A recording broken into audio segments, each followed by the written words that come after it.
Now to my final topic. The workplace is evolving to become more flexible, inclusive and technology-driven, with a greater focus on employee well-being, skills development and sustainability. Adaptability and innovation will be key for individuals to thrive in this rapidly changing environment. And my next guest, Olalekun Ali Balogun, told me why. Olalekun Ali Balogun, it's an absolute pleasure having you in the Channel's Business Global studio. Let's talk about the world of work because, of course, it is evolving. So many people have fears of artificial intelligence, and the data does show that there are some jobs that will be lost. Talk to us, please, about what you see as the key trends in the working environment and how people should evolve to them. Yeah, so the major trends we're seeing is the flexible working. So there's since COVID, it's now become the kind of part and parcel of how we work. But there's now a conflict because now leases are coming up. So there's now a contention of commercial real estate with employers. So some industries are mandating that people come back maybe 3 days a week. What do you think about that? 3 days, I think it depends on the role. So for example, if you're working healthcare, you normally have to be more hands-on. If you're doing things like IT, if you're doing banking, I would say, but then some of the banks are saying, their staff have to be back in Canary Wharf, as they say, for 3 days a week. Yeah. So I think it depends on the role, but also it has to make sense for the organisation, because not just on the commercial perspective, but also from the company culture. If people need to collaborate, if people need to connect, and people don't find they're getting the same results, then you have to. Absolutely. We had the world first Artificial Intelligence Safety Summit in Bletchley Park a couple of months ago, and world leaders are quite concerned because of artificial intelligence. Yes, of course, I think they've compared it to, the atomic bomb. That's just how historic it is. But of course, there are fears about how it will change the working environment.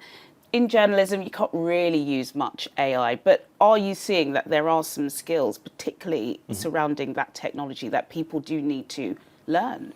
Yes, I think outside of the being in the technology, people have to also grasp the fact that before the technology is adopted, people have to actually train the technology. Yeah. So for example, with truck drivers, yes, truck drivers, there will be driverless cars, but people have to actually train the AI. Yeah. And that transition takes time, it's not quick. Yeah. So in terms of the lifespan of people's careers, they still have longevity. It just depends on if your role is task-based as opposed to analytical or something that requires some soft skills. How do you think, Lekon, and I want you to put on your career coaching hat now, employers, people watching, can stay relevant and competitive in this evolving workspace environment? So I think you have to be curious. You have to, not just about AI, but just generally, whatever field and sector you're in.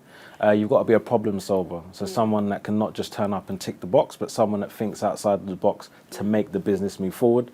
And then I think another important skill that you need to do is also be an emotionally intelligent person. Yeah. So a person that can interact with people, but also understand their perspective as well as your own and manage your own emotions. Yeah.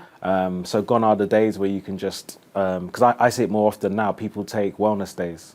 Well, we never did that before. Yeah. It's a foreign concept, but being able to know where you are to actually navigate through, because sometimes to agree where you stand, to agree that you are struggling is actually kind of seen as a strength. Yeah. Because it means you're not going to now just crash one day when you turn up to work. Absolutely. And those skills are kind of priceless. No, it's true. I think in Nigeria and in Africa, an issue can be culture, because of course you can be sitting around a boardroom, you've got an amazing idea, but because of this whole yes daddy, yes mummy, you're kind of scared to suggest options or opinions because you think they're going to be shut down. I suppose in the global north, it can be minority. Sometimes you can be at the table, but you don't feel as if you can articulate, what your intention is. How do you navigate that kind of issue? I think it comes down to how you have to learn the room. So you have to know how you can bring it to the table. So one thing I teach people is about there's a cultural capital that's in your workplace, and you need to learn the dynamics. What do they determine as a win? And then that's how you get their attention to now bring forth your ideas. So for example, in the African context, there is the hierarchy, the superiority. So therefore, you have to engage them where they are. I know, Lekon, you have a book coming out this year. Of course, Correct. You do so much career coaching, so people can find your details online. Really insightful speaking with you. Thank you for those free tips. Olalekun Ali Balogun, who is an IT program manager, and he is also an author and career coach. Thank you so much for your time today.